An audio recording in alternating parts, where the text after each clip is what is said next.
Chers amis du 4 heures du sourire au quotidien, bonjour les amis, bonjour les grands enfants. Comment allez-vous? Il y a du soleil aujourd'hui, c'est magnifique, ça fait du bien au cœur, ça fait du bien au corps, ça fait du bien au moral. Alors, allons directement dans notre grand livre pour voir quelle histoire y a-t-il aujourd'hui. Il y a le ciel, le soleil et la mer. Il y a le ciel, le soleil et la mer. Ah ben non, c'est pas ça que nous avons. C'est l'histoire du bœuf qui voulait visiter la maison de l'escargot. Comme tu le sais, l'escargot tient beaucoup à sa maison. Il y tient tellement qu'il ne veut pas la quitter. Alors, il la porte sur son dos. Un beau matin, à l'heure où les prés sont encore mouillés de rosée, un bœuf qui broutait tranquillement rencontra un escargot. Nez à nez, ils s'observèrent un long moment, puis, n'y tenant plus, rongé de curiosité, le bœuf osa enfin demander à l'escargot de lui faire visiter sa maison. N'importe quoi. L'escargot, surpris et terrorisé, voulut d'abord refuser tout net, mais, n'osant blesser l'imposant animal, il prétexta quelques courses urgentes à faire en le priant fort poliment d'attendre son retour prochain. Le bœuf, personnage débonneur, patient et sans malice, accepta cette réponse, sans discuter, et tout heureux, s'en fut paître sagement dans l'herbe douce et tendre du printemps. Convaincu qu'il lui suffisait d'attendre le retour de l'escargot pour visiter enfin cette jolie maison si curieuse. Il se remit donc à brouter paisiblement. Pourtant, il ne pouvait se sortir de la tête cette maison qu'il visiterait tout à l'heure. Il se disait quand même, elle doit être bien étrange et bien précieuse, cette maison, pour que l'escargot se la trimballe sans arrêt sur son dos. Pour ma part, je ne me vois pas avec mon étable sur le dos, et pourtant, on dit que je suis fort comme un bœuf. Je veux dire, comme mon oncle, un grand costaud, à qui on doit justement l'expression fort comme un bœuf. Ce faisant, il faisait 1000 suppositions sur cette maison extraordinaire. Puis il essaya de l'oublier et continua son repas d'herbes bien grasses et bien appétissantes. Quand le soleil fut au plus haut, il se coucha à l'ombre du grand marronnier où il aimait bien s'installer pour ruminer. Toutes ses pensées revinrent alors vers cette maison de l'escargot, si originale, si extravagante avec son toit en colimaçon, et qu'il avait tellement hâte de visiter. Mais l'escargot ne revenait pas. Il ne fallait pas s'en étonner encore, car on sait bien que, même pour faire des courses, les escargots ne filent pas 20 à l'heure. Or, le nôtre, à vrai dire, n'était pas du tout pressé de faire visiter sa maison à ce bœuf un peu stupide.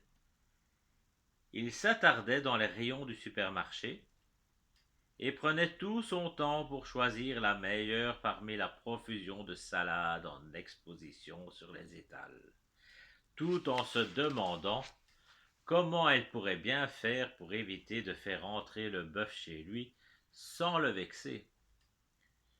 N'ayant pas encore trouvé la réponse, il décida de rentrer par le chemin des écoliers afin de se donner le temps de réfléchir encore. Chemin faisant, il rencontra un crapaud. Tous deux devisèrent quelque peu si bien que l'escargot se confia à son nouveau compagnon. Celui-ci, depuis l'histoire de sa cousine la grenouille, si bien racontée par monsieur Jean de La Fontaine, ne tenait pas le bœuf en très grande estime, le jugeant responsable de la folie de sa cousine, un peu vaniteuse en vérité. Le crapaud conseilla donc à l'escargot de déménager le plus loin possible de ce balourd de bœuf, trop curieux, lui suggérant même que celui-ci était peut-être mal intentionné. Déménager, ce n'est pas cela qui posait problème à l'escargot habitué à se promener avec sa maison, mais il fallait faire vite, et voyez-vous, avec une maison sur le dos, vous ne seriez vous-même sans doute pas beaucoup plus rapide que l'escargot. Notre ami reprit sa route et rencontra le lièvre. Celui-là n'était pas pressé du tout. Il faisait bien la course avec une tortue, mais tellement sûr de gagner, il pensait avoir tout son temps pour bavarder avec l'escargot et ne s'en priva pas.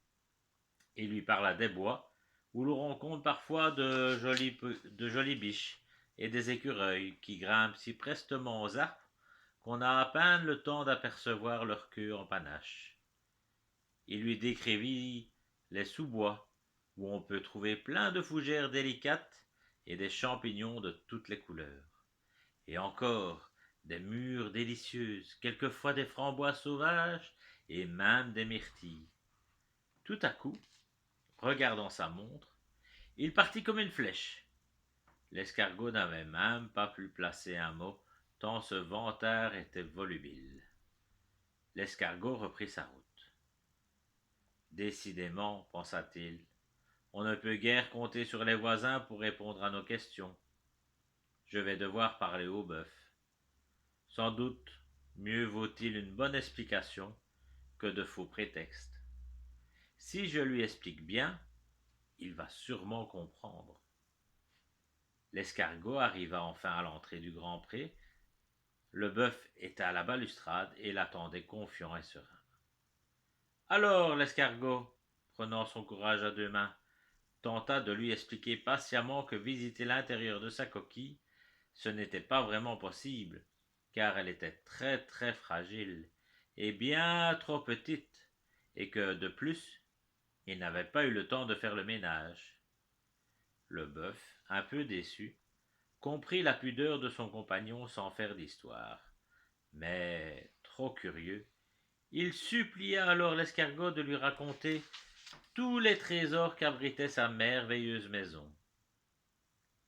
L'escargot, soulagé, ne se fit pas prier, et se mit à raconter et à décrire les 1001 petites choses singulières qui ornaient sa coquille.